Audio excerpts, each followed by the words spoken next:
Welcome to our channel. బంధుత్వాలు మంట కలిసిన వేళ మానవత్వం లేని ప్రజల్లో బతుకుతున్నామా అంటూ మనం చూస్తూ ఉన్నాం. ఎందుకు ఈ మాట అనాల్సి వచ్చిందంటే, నిన్న రాత్రి బడంగ్పేట్లో ఒక ఇన్సిడెంట్ జరిగింది. బడంగ్పేట్లో నిన్న ఘోరమైన ఇన్సిడెంట్ జరిగింది. మన హైందవ సోదరులు ఎంతో భక్తి శ్రద్ధలతో నిర్వహించే గణేష్ మండపాలకు సంబంధించి నిన్న బడంగ్పేటలో చిన్న గొడవ జరిగింది కాలనీ వాసుల మధ్య. అయితే రామరెడ్డి అనే వ్యక్తి ఒకే మండపాన్ని నిర్వహించాలి, రెండు మండపాలు నిర్వహించొద్దని పక్కా కాలనీ వాళ్ళతో కొట్లాడి వాళ్ళందరినీ కొట్టిన వైనం గ్రూప్గా. సో ఒకసారి వార్త చదివే ప్రయత్నం చేస్తాను. వినాయకుడిని పెట్టేందుకు రామరెడ్డి అనే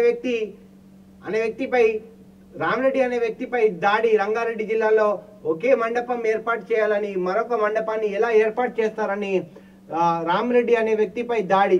బడంగ్పేట్ కార్పొరేషన్ పరిధిలోని ఎంసీఆర్ కాలనీలో అధ్యక్షుడు అరుణ్ ప్రదీప్, హేమలత అతని గ్యాంగ్ దాడి. హేమలత అనే మహిళ రామరెడ్డి ఇంటికి ప్రవేశించి 7 నెలల బాబుని ఎత్తుకొని ఉన్న భార్యపై భార్యపై దాడులు. వినాయక మండపాన్ని కూల్చేసిన వ్యక్తులు చంపేస్తామంటూ బెదిరింపులు, వాళ్ళ నుండి ప్రాణహాని ఉందంటూ మీర్పేట్ పోలీస్ స్టేషన్లో ఫిర్యాదు. అది పరిస్థితి. సో ఏమవుతుంది, ఏంది కథ చూడండి, ఎట్లా కొడుతున్నారు వీళ్ళని. మమ్మల్ని మాత్రం ఖచ్చితంగా దీన్ని యాక్షన్ తీసుకొని మాకు న్యాయం చేయాలి. మేము గణేష్ని పెట్టుకోవడానికి మాకు పర్మిషన్ ఇవ్వాలి. అక్కడ మేము వీళ్ళెవరండి గణేష్ని పెట్టుకోవద్దంటందుకు? ఖచ్చితంగా పెట్టుకుంటారు, ఖచ్చితంగా చేస్తారు కూడా.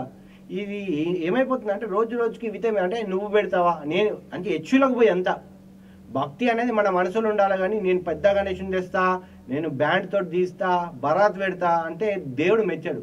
ఎంత మంచి పూజ చేసినాం, ఎట్లా పూజ చేసినాం, ఇట్లా చేయబట్టే మనము హిందూయేతర మతాలతోటి మనము మాటలు వినాల్సి వస్తుంది.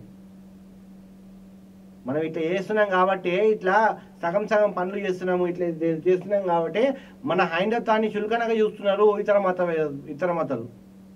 సో ఇప్పటికైనా పోలీసులు రామరెడ్డికి రక్షణ కల్పించి ఖచ్చితంగా గణేష్ని పెట్టుకునేటట్టు వీలు కల్పించాలి. ఇది ఇవాళ స్పెషల్ స్టోరీ. మరొక స్టోరీతో మీ ముందుకు వస్తుంది. Thank you.